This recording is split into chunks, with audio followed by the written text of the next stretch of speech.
Código de Ética e Disciplina. Título 1. Da Ética do Advogado. Capítulo 1. Dos Princípios Fundamentais. Artigo 1º. O exercício da advocacia exige conduta compatível com os preceitos deste Código, do Estatuto, do Regulamento Geral, dos provimentos e com os princípios da moral individual, social e profissional. Artigo 2º.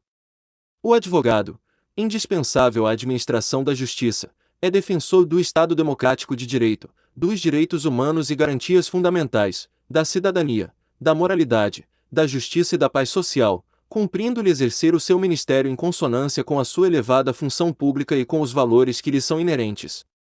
Parágrafo único. São deveres do advogado. Inciso 1. Preservar, em sua conduta, a honra, a nobreza e a dignidade da profissão, zelando pelo caráter de essencialidade e indispensabilidade da advocacia. Inciso 2.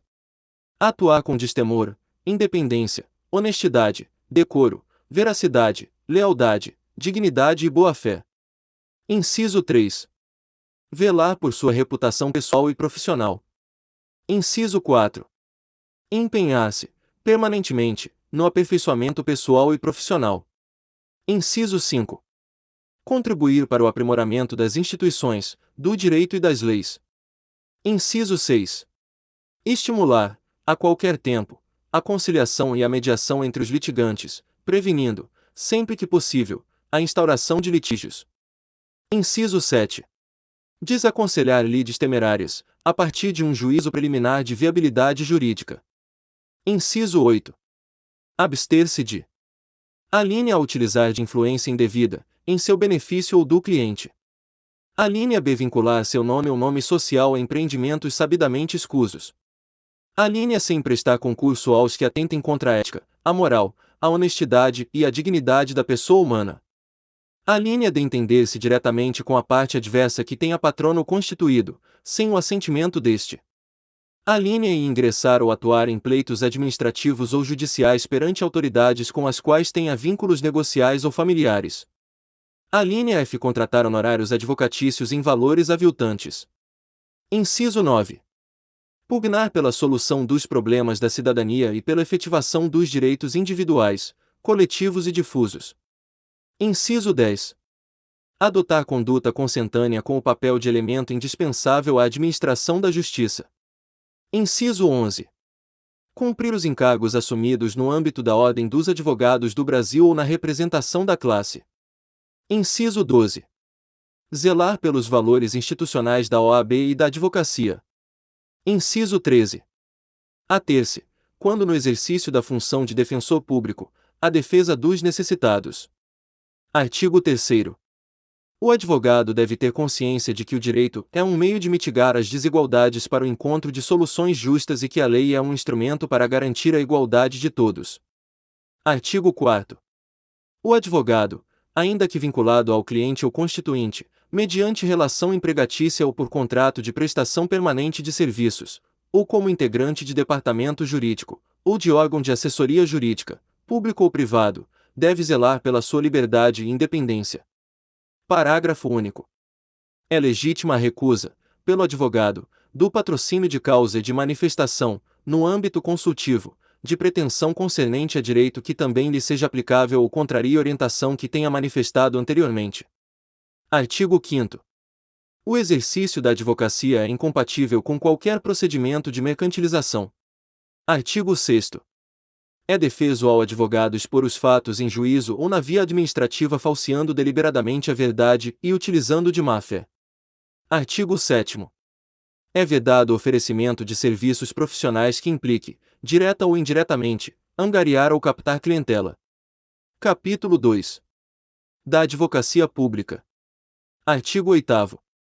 As disposições deste Código obrigam igualmente os órgãos de advocacia pública, e advogados públicos, incluindo aqueles que ocupem posição de chefia e direção jurídica. Parágrafo 1º. O advogado público exercerá suas funções com independência técnica, contribuindo para a solução ou redução de litigiosidade, sempre que possível. Parágrafo 2º.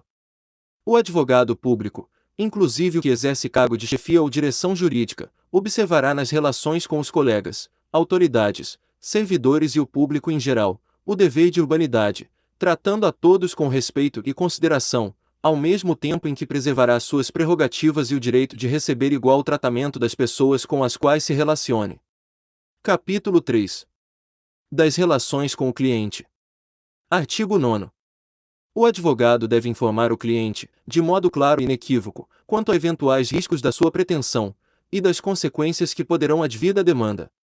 Deve, igualmente, denunciar, desde logo, a quem lhe solicite parecer ou patrocínio, qualquer circunstância que possa influir na resolução de submeter-lhe a consulta ou confiar-lhe a causa.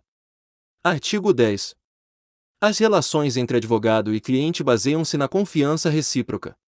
Sentindo o advogado que essa confiança lhe falta, é recomendável que externe ao cliente sua impressão e, não se dissipando as dúvidas existentes, promova, em seguida, o subestabelecimento do mandato ou a ele renuncie. Artigo 11. O advogado, no exercício do mandato, atua como patrono da parte, cumprindo-lhe, por isso, imprimir à causa a orientação que lhe pareça mais adequada, sem se subordinar a intenções contrárias do cliente, mas, antes, procurando esclarecê-lo quanto à estratégia traçada. Artigo 12. A conclusão ou desistência da causa, tem havido, ou não, extinção do mandato, obriga o advogado a devolver ao cliente bens, valores e documentos que lhe hajam sido confiados e ainda estejam em seu poder, bem como a prestar-lhe contas, pormenorizadamente, sem prejuízo de esclarecimentos complementares que se mostrem pertinentes e necessários. Parágrafo único. A parcela dos honorários paga pelos serviços até então prestados não se inclui entre os valores a ser devolvidos. Artigo 13. Concluída a causa ou arquivado o processo, presume-se cumprido e extinto o mandato. Artigo 14. O advogado não deve aceitar a procuração de quem já tenha patrono constituído, sem prévio conhecimento deste, salvo por motivo plenamente justificável ou para adoção de medidas judiciais urgentes e inadiáveis. Artigo 15.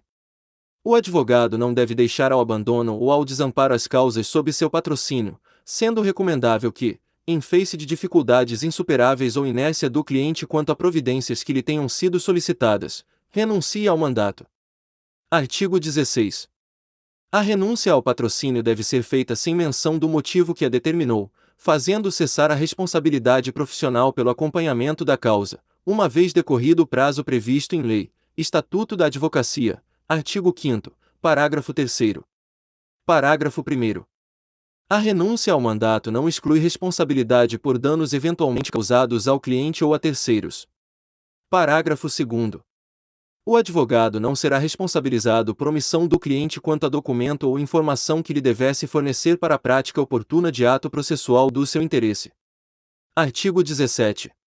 A revogação do mandato judicial por vontade do cliente não o desobriga do pagamento das verbas honorárias contratadas, assim como não retira o direito do advogado de receber o quanto lhe seja devido em eventual verba honorária de sucumbência, calculada proporcionalmente em face do serviço efetivamente prestado.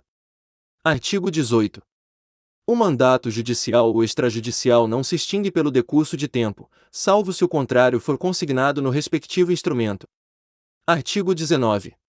Os advogados integrantes da mesma sociedade profissional, ou reunidos em caráter permanente para a cooperação recíproca, não podem representar, em juízo ou fora dele, clientes com interesses opostos. Artigo 20. Sobrevindo conflito de interesses entre seus constituintes e não conseguindo o advogado harmonizá-los, caber-lhe-á optar, com prudência e discrição, por um dos mandatos, renunciando aos demais, resguardado sempre o sigilo profissional. Artigo 21. O advogado, ao postular em nome de terceiros, contra ex-cliente ou ex-empregador, judicial e extrajudicialmente, deve resguardar o sigilo profissional. Artigo 22. Ao advogado cumpre abster-se de patrocinar causa contrária à validade ou legitimidade de ato jurídico em cuja formação haja colaborado ou intervindo de qualquer maneira. Da mesma forma, deve declinar seu impedimento ou o da sociedade que integre quando houver conflito de interesses motivado por intervenção anterior no trato de assunto que se prenda ao patrocínio solicitado. Artigo 23. É direito e dever do advogado assumir a defesa criminal, sem considerar sua própria opinião sobre a culpa do acusado. Parágrafo único.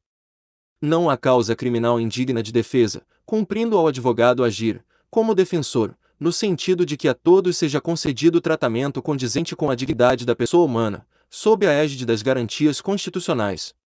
Artigo 24. O advogado não se sujeita à imposição do cliente que pretenda ver com ele atuando outros advogados, nem fica na contingência de aceitar a indicação de outro profissional para com ele trabalhar no processo. Artigo 25. É defeso ao advogado funcionar no mesmo processo, simultaneamente, como patrono e preposto do empregador ou cliente. Artigo 26. O subestabelecimento do mandato, com reserva de poderes, é ato pessoal do advogado da causa. Parágrafo 1º. O subestabelecimento do mandato sem reserva de poderes exige o prévio e inequívoco conhecimento do cliente. Parágrafo 2º. O subestabelecido com reserva de poderes deve ajustar antecipadamente seus honorários com o subestabelecente. Capítulo 4. Das relações com os colegas, agentes políticos, autoridades, servidores públicos e terceiros. Artigo 27. O advogado observará, nas suas relações com os colegas de profissão, agentes políticos, autoridades, servidores públicos e terceiros em geral, o dever de urbanidade, tratando a todos com respeito e consideração, ao mesmo tempo em que preservará seus direitos e prerrogativas, devendo exigir igual tratamento de todos com quem se relacione. Parágrafo 1º. O dever de urbanidade há de ser observado, da mesma forma, nos atos e manifestações relacionados aos pleitos eleitorais no âmbito da Ordem dos Advogados do Brasil. Parágrafo 2º. No caso de ofensa à honra do advogado ou à imagem da instituição, adotar-se-ão as medidas cabíveis, instaurando-se processo ético-disciplinar e dando-se ciência às autoridades competentes para apuração de eventual ilícito penal. Artigo 28. Consideram-se imperativos de uma correta atuação profissional o emprego de linguagem escorreita e polida, bem como a observância da boa técnica jurídica. Artigo 29.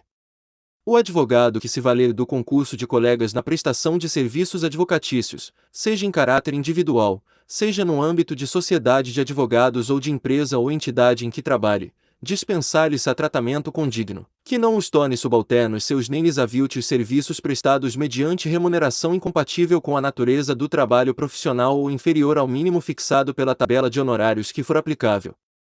Parágrafo único. Quando o aviltamento de honorários for praticado por empresas ou entidades públicas ou privadas, os advogados responsáveis pelo respectivo departamento ou gerência jurídica serão instados a corrigir o abuso, inclusive intervindo junto aos demais órgãos competentes e com poder de decisão da pessoa jurídica de que se trate, sem prejuízo das providências que a Ordem dos Advogados do Brasil possa adotar com o mesmo objetivo. Capítulo 5. Da advocacia pro bono.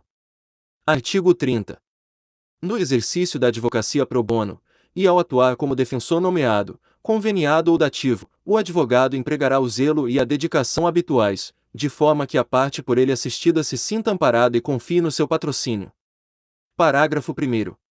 Considera-se advocacia pro bono a prestação gratuita, eventual e voluntária de serviços jurídicos em favor de instituições sociais sem fins econômicos e aos seus assistidos, sempre que os beneficiários não dispuserem de recursos para a contratação de profissional. Parágrafo 2º. A advocacia pro bono pode ser exercida em favor de pessoas naturais que, igualmente, não dispuserem de recursos para, sem prejuízo do próprio sustento, contratar advogado. Parágrafo 3º. A advocacia pro bono não pode ser utilizada para fins político-partidários ou eleitorais, nem beneficiar instituições que visem a tais objetivos, ou como instrumento de publicidade para a captação de clientela. Capítulo 6. Do exercício de cargos e funções na OAB e na representação da classe. Artigo 31. O advogado, no exercício de cargos ou funções em órgãos da Ordem dos Advogados do Brasil ou na representação da classe junto a quaisquer instituições, órgãos ou comissões, públicos ou privados, manterá conduta consentânea com as disposições deste Código e que revele plena lealdade aos interesses, direitos e prerrogativas da classe dos advogados que representa. Artigo 32. Não poderá o advogado, enquanto exercer cargos ou funções em órgãos da OAB ou representar a classe junto a quaisquer instituições, órgãos ou comissões, públicos ou privados, firmar contrato oneroso de prestação de serviços ou fornecimento de produtos com tais entidades nem adquirir bens imóveis ou móveis infungíveis de quaisquer órgãos da OAB, ou a estes aliená-los. Parágrafo único. Não há impedimento ao exercício remunerado de atividade de magistério na Escola Nacional de Advocacia, nas escolas de advocacia e nas bancas do exame de ordem, observados os princípios da moralidade e da modicidade dos valores estabelecidos a título de remuneração. Artigo 33. Salvo em causa própria, não poderá o advogado, enquanto exercer cargos ou funções em órgãos da OAB ou tiver assento, em qualquer condição, nos seus conselhos, atuar em processos que tramitem perante a entidade nem oferecer pareceres destinados a instruí-los. Parágrafo único. A vedação estabelecida neste artigo não se aplica aos dirigentes de seccionais quando atuem, nessa qualidade, como legitimados a recorrer nos processos em trâmite perante os órgãos da OAB. Artigo 34. Ao submeter seu nome à apreciação do Conselho Federal ou dos Conselhos Seccionais com vistas à inclusão em listas destinadas ao provimento de vagas reservadas à classe nos tribunais, no Conselho Nacional de Justiça, no Conselho Nacional do Ministério Público e em outros colegiados, o candidato assumirá o compromisso de respeitar os direitos e prerrogativas do advogado, não praticar nepotismo nem agir em desacordo com a moralidade administrativa e com os princípios deste Código, no exercício de seu mister. Capítulo 7. Do sigilo profissional. Artigo 35. O advogado tem o dever de guardar sigilo dos fatos de que tome conhecimento no exercício da profissão. Parágrafo único. O sigilo profissional abrange os fatos de que o advogado tenha tido conhecimento em virtude de funções desempenhadas na Ordem dos Advogados do Brasil. Artigo 36. O sigilo profissional é de ordem pública, independendo de solicitação de reserva que lhe seja feita pelo cliente. Parágrafo 1º. Presumem-se confidenciais as comunicações de qualquer natureza entre advogado e cliente. Parágrafo 2º. O advogado, quando no exercício das funções de mediador, conciliador e árbitro, se submete às regras de sigilo profissional. Artigo 37. O sigilo profissional cederá em face de circunstâncias excepcionais que configurem justa causa, como nos casos de grave ameaça ao direito à vida e à honra ou que envolvam defesa própria. Artigo 38. O advogado não é obrigado a depor, em processo ou procedimento judicial, administrativo ou arbitral, sobre fatos a cujo respeito deva guardar sigilo profissional. Capítulo 8. Da publicidade profissional. Artigo 39. A publicidade profissional do advogado tem caráter meramente informativo e deve primar pela discrição e sobriedade, não podendo configurar captação de clientela ou mercantilização da profissão. Artigo 40. Os meios utilizados para a publicidade profissional hão de ser compatíveis com a diretriz estabelecida no artigo anterior, sendo vedados: Inciso 1. A veiculação da publicidade por meio de rádio, cinema e televisão. Inciso 2. O uso de outdoors, painéis luminosos ou formas assemelhadas de publicidade. Inciso 3. As inscrições em muros, paredes, veículos, elevadores ou em qualquer espaço público. Inciso 4. A divulgação de serviços de advocacia juntamente com a de outras atividades ou a indicação de vínculos entre uns e outras. Inciso 5. O fornecimento de dados de contato, como endereço e telefone, em colunas ou artigos literários, culturais, acadêmicos ou jurídicos, publicados na imprensa, bem assim quando de eventual participação em programas de rádio ou televisão, ou em veiculação de matérias pela internet, sendo permitida a referência a e-mail. Inciso 6. A utilização de mala direta, a distribuição de panfletos ou formas assemelhadas de publicidade, com o intuito de captação de clientela. Parágrafo único. Exclusivamente para fins de identificação dos escritórios de advocacia, é permitida a utilização de placas, painéis luminosos e inscrições em suas fachadas, desde que respeitadas as diretrizes previstas no artigo 39. Artigo 41. As colunas que o advogado mantiver nos meios de comunicação social ou os textos que por meio deles divulgar não deverão induzir o leitor a litigar nem promover, dessa forma, captação de clientela. Artigo 42. É vedado ao advogado: Inciso 1. Responder com habitualidade à consulta sobre matéria jurídica, nos meios de comunicação social. Inciso 2. Debater, em qualquer meio de comunicação, causa sob o patrocínio de outro advogado. Inciso 3. Abordar tema de modo a comprometer a dignidade da profissão e da instituição que o congrega. Inciso 4. Divulgar ou deixar que sejam divulgadas listas de clientes e demandas. Inciso 5. Insinuar-se para reportagens e declarações públicas. Artigo 43. O advogado que eventualmente participar de programa de televisão ou de rádio, de entrevista na imprensa, de reportagem televisionada ou veiculada por qualquer outro meio, para manifestação profissional, deve visar objetivos exclusivamente ilustrativos, educacionais e instrutivos, sem propósito de promoção pessoal ou profissional, vedados pronunciamentos sobre métodos de trabalho usados por seus colegas de profissão. Parágrafo único. Quando convidado para manifestação pública, por qualquer modo e forma, visando ao esclarecimento de tema jurídico de interesse geral, deve o advogado evitar insinuações com o sentido de promoção pessoal ou profissional, bem como o debate de caráter sensacionalista. Artigo 44. Na publicidade profissional que promover ou nos cartões e material de escritório de que se utilizar, o advogado fará constar seu nome, nome social ou da sociedade de advogados, o número ou os números de inscrição na OAB. Parágrafo 1º.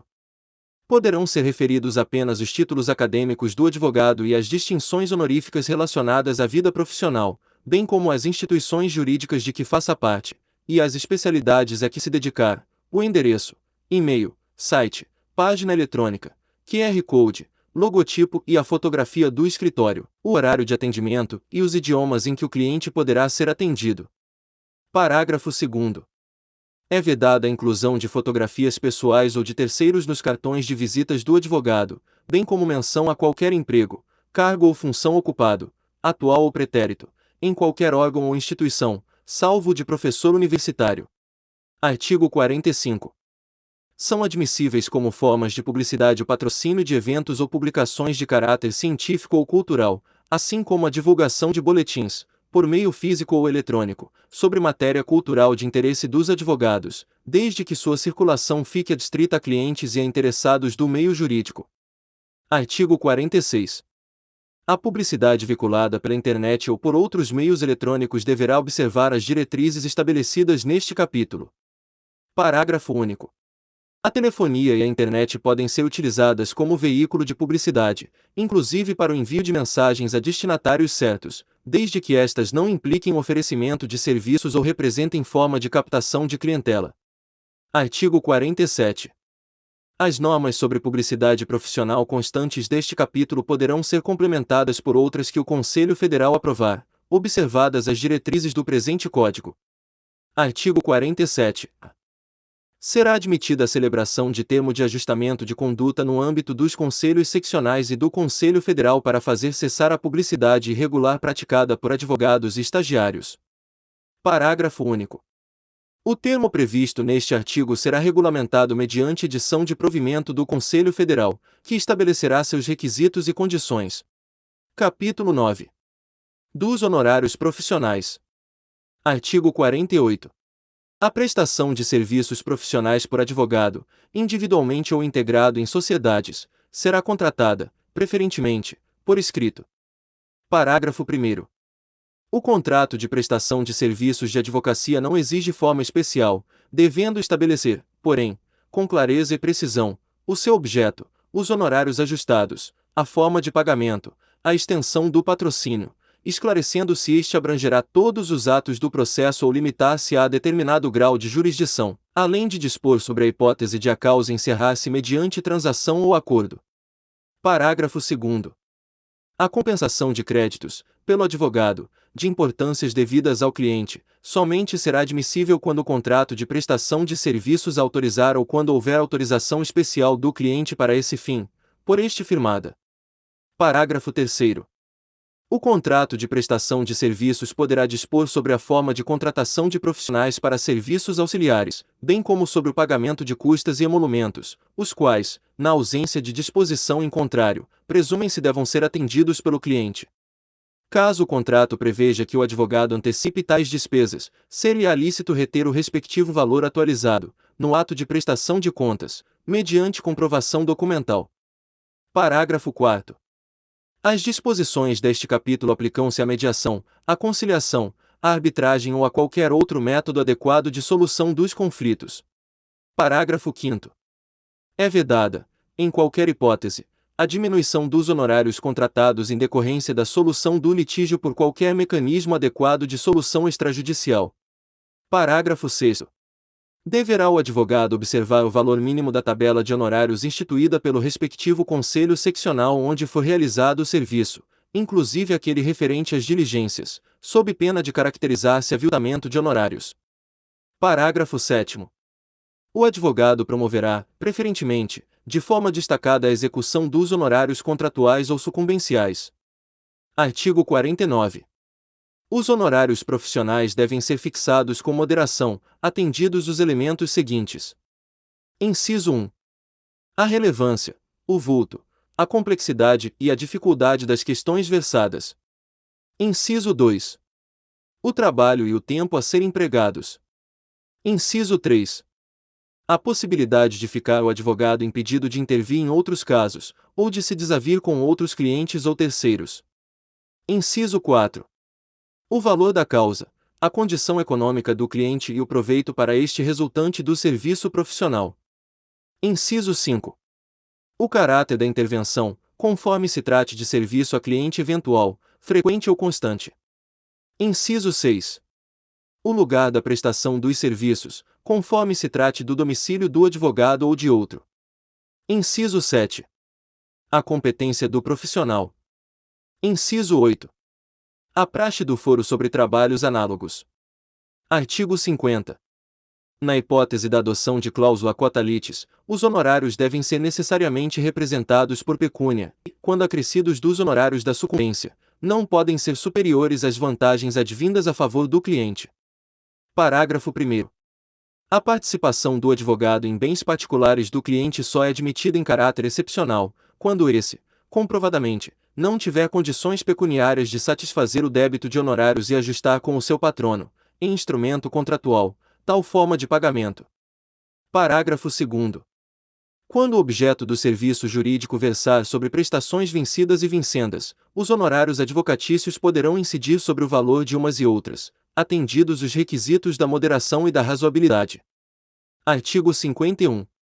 Os honorários da sucumbência e os honorários contratuais, pertencendo ao advogado que houver atuado na causa, poderão ser por ele executados, assistindo-lhe direito autônomo para promover a execução do capítulo da sentença que os estabelecer ou para postular, quando for o caso, a expedição de precatório ou requisição de pequeno valor em seu favor. Parágrafo 1º. No caso de subestabelecimento, a verba correspondente aos honorários da sucumbência será repartida entre o subestabelecente e o subestabelecido, proporcionalmente à atuação de cada um no processo ou conforme haja sido entre eles ajustado. Parágrafo 2º. Quando for o caso, a Ordem dos Advogados do Brasil ou os seus tribunais de ética e disciplina poderão ser solicitados a indicar mediador que contribua no sentido de que a distribuição dos honorários da sucumbência, entre advogados, se faça segundo o critério estabelecido no parágrafo 1º. Parágrafo 3º. Nos processos disciplinares que envolverem divergência sobre a percepção de honorários da sucumbência, entre advogados, deverá ser tentada a conciliação destes, preliminarmente, pelo relator. Artigo 52. O crédito por honorários advocatícios, seja do advogado autônomo, seja de sociedade de advogados, não autoriza o saque de duplicatas ou qualquer outro título de crédito de natureza mercantil, podendo, apenas, ser emitida fatura, quando o cliente assim pretender, com fundamento no contrato de prestação de serviços, a qual, porém, não poderá ser levada a protesto. Parágrafo único.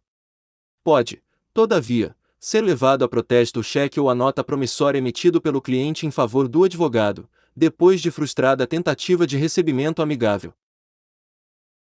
Artigo 53. É lícito ao advogado ou à sociedade de advogados empregar, para o recebimento de honorários, sistema de cartão de crédito, mediante credenciamento junto à empresa operadora do ramo. Parágrafo único.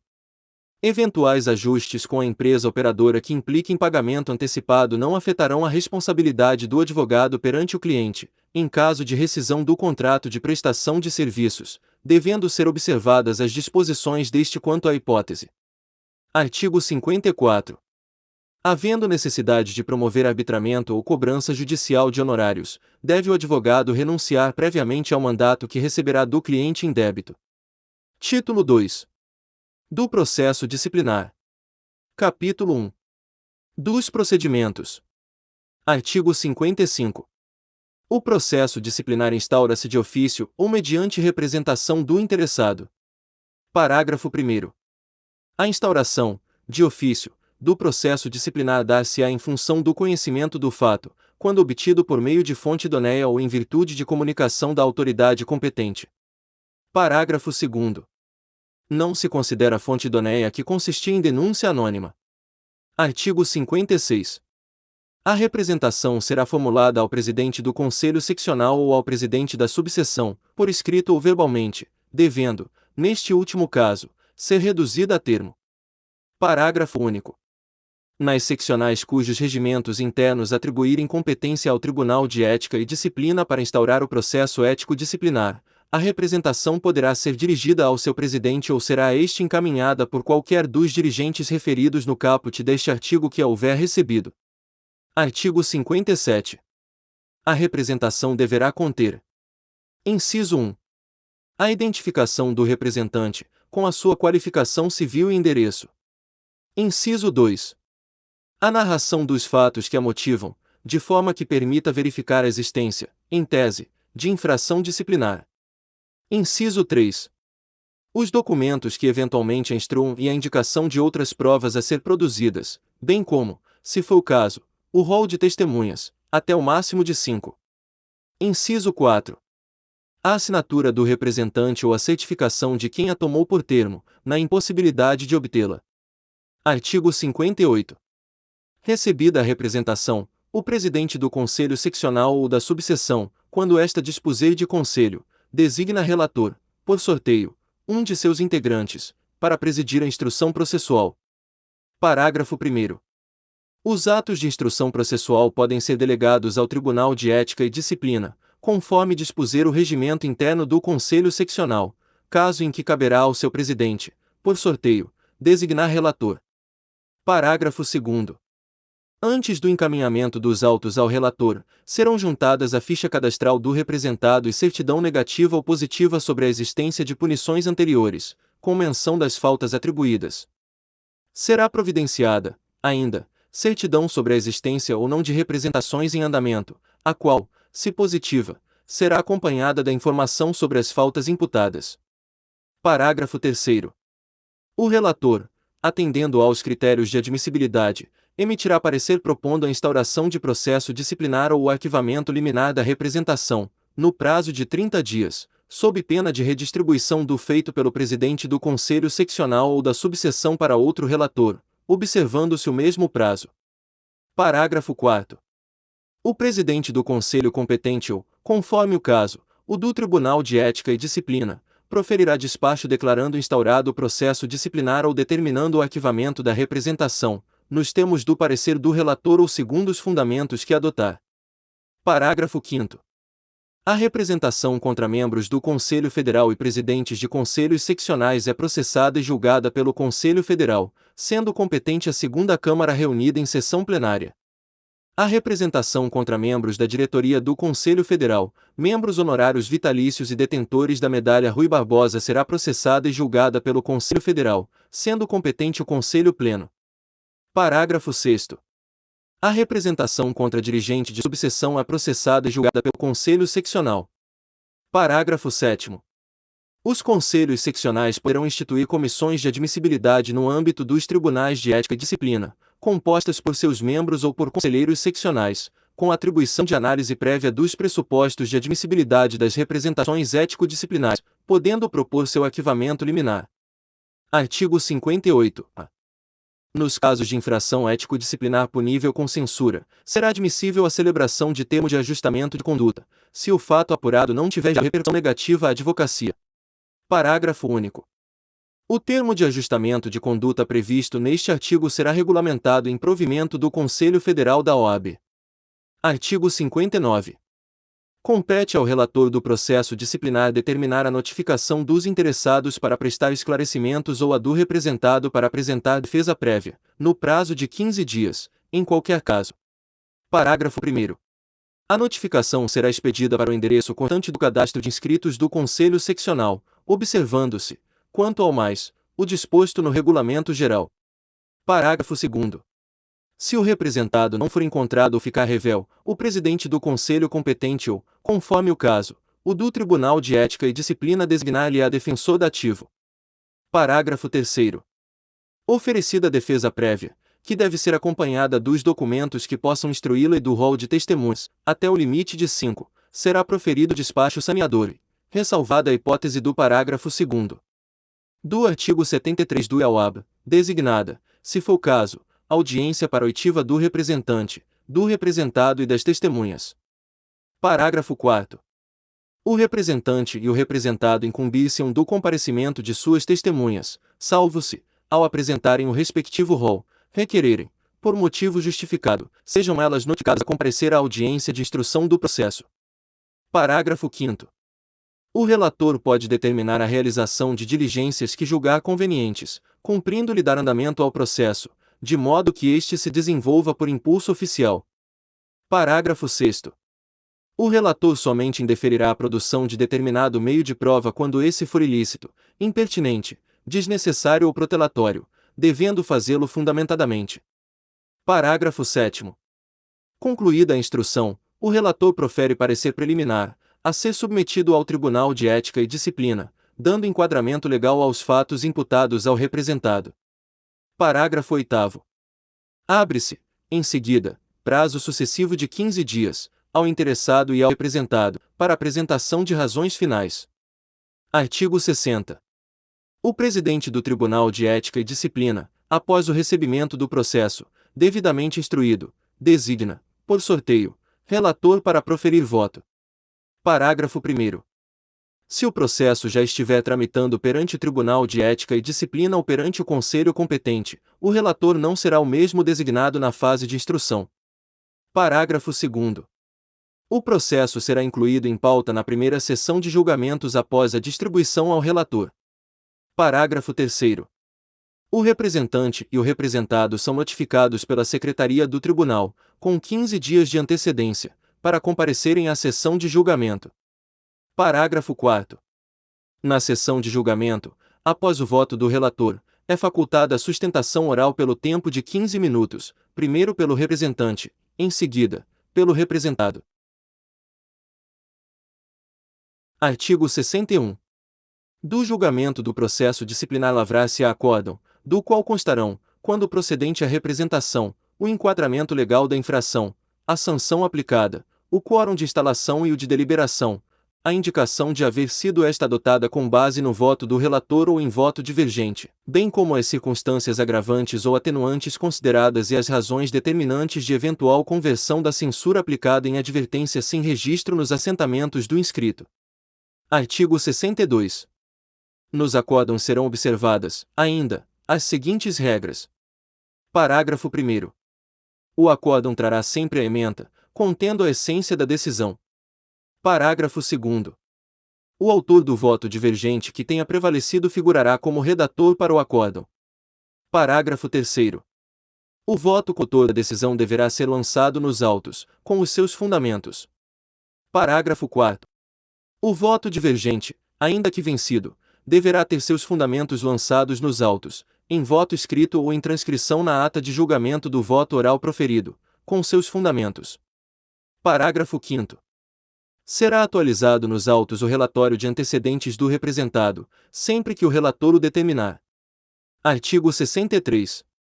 Na hipótese prevista no artigo 70, parágrafo 3º, do Estatuto da Advocacia, em sessão especial designada pelo presidente do tribunal, serão facultadas ao representado ou ao seu defensor a apresentação de defesa, a produção de prova e a sustentação oral. Artigo 64. As consultas submetidas ao Tribunal de Ética e Disciplina receberão autuação própria, sendo designado relator, por sorteio, para o seu exame, podendo o presidente, em face da complexidade da questão, designar, subsequentemente, revisor. Parágrafo único. O relator e o revisor têm prazo de 10 dias cada um para elaboração de seus pareceres, apresentando-os na primeira sessão seguinte, para deliberação. Artigo 65. As sessões do Tribunal de Ética e Disciplina obedecerão ao disposto no respectivo regimento interno, aplicando-se-lhes, subsidiariamente, O do Conselho Seccional. Artigo 66. A conduta dos interessados, no processo disciplinar, que se revele temerária ou caracterize a intenção de alterar a verdade dos fatos, assim como a interposição de recursos com intuito manifestamente protelatório, contrariam os princípios deste Código, sujeitando os responsáveis à correspondente sanção. Artigo 67. Os recursos contra decisões do Tribunal de Ética e Disciplina, ao Conselho Seccional, regem-se pelas disposições do Estatuto da Advocacia e da Ordem dos Advogados do Brasil, do Regulamento Geral e do Regimento Interno do Conselho Seccional. Parágrafo único. O Tribunal dará conhecimento de todas as suas decisões ao Conselho Seccional, para que determine periodicamente a publicação de seus julgados. Artigo 68. Cabe revisão do processo disciplinar, na forma prevista no Estatuto da Advocacia e da Ordem dos Advogados do Brasil, artigo 73, parágrafo 5º. Parágrafo 1º.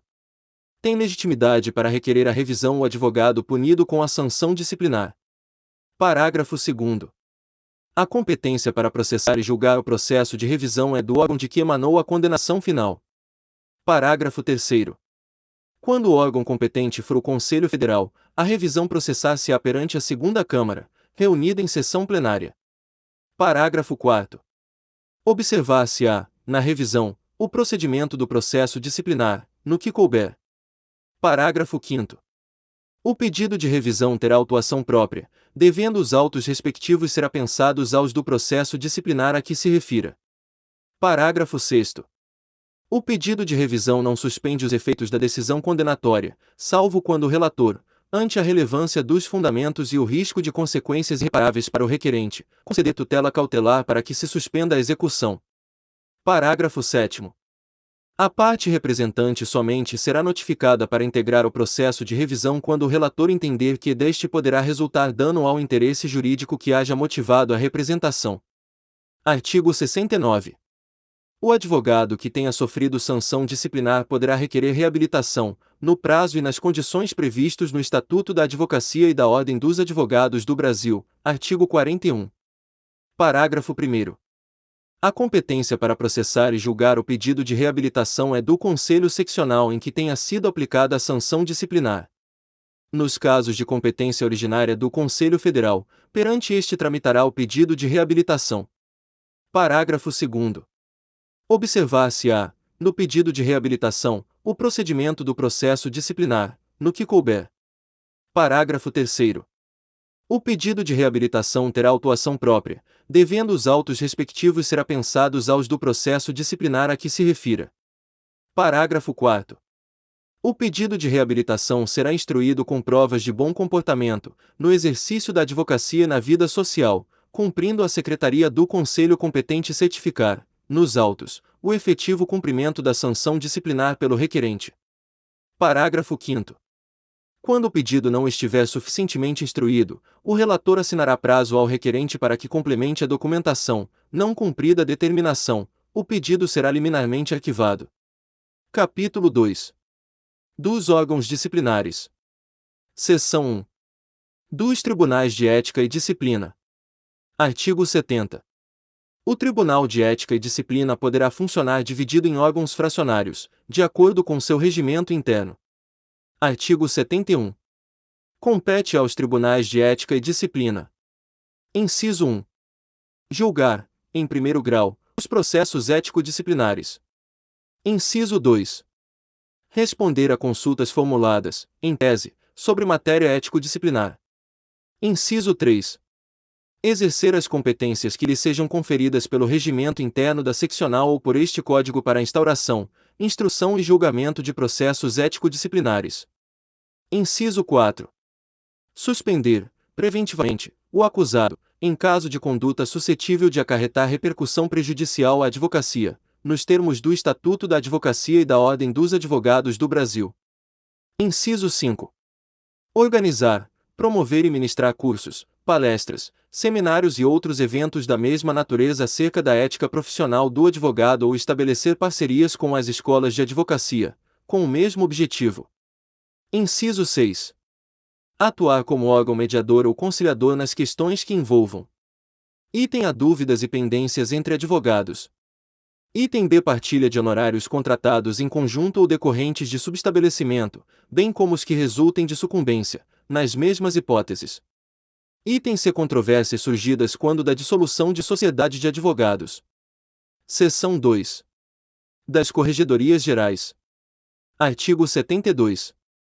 As Corregedorias Gerais integram o sistema disciplinar da Ordem dos Advogados do Brasil. Parágrafo 1º.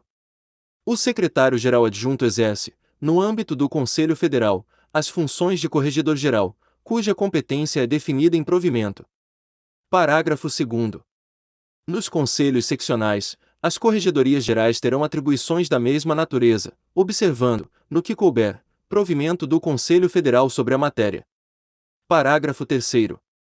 A Corregedoria Geral do Processo Disciplinar coordenará ações do Conselho Federal e dos Conselhos Seccionais voltadas para o objetivo de reduzir a ocorrência das infrações disciplinares mais frequentes. Título 3. Das Disposições Gerais e Transitórias. Artigo 73.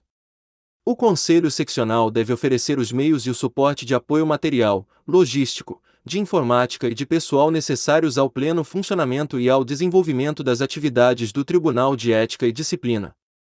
Parágrafo 1º. Os conselhos seccionais divulgarão, trimestralmente, na internet, a quantidade de processos ético-disciplinares em andamento e as punições decididas em caráter definitivo, preservadas as regras de sigilo. Parágrafo 2º.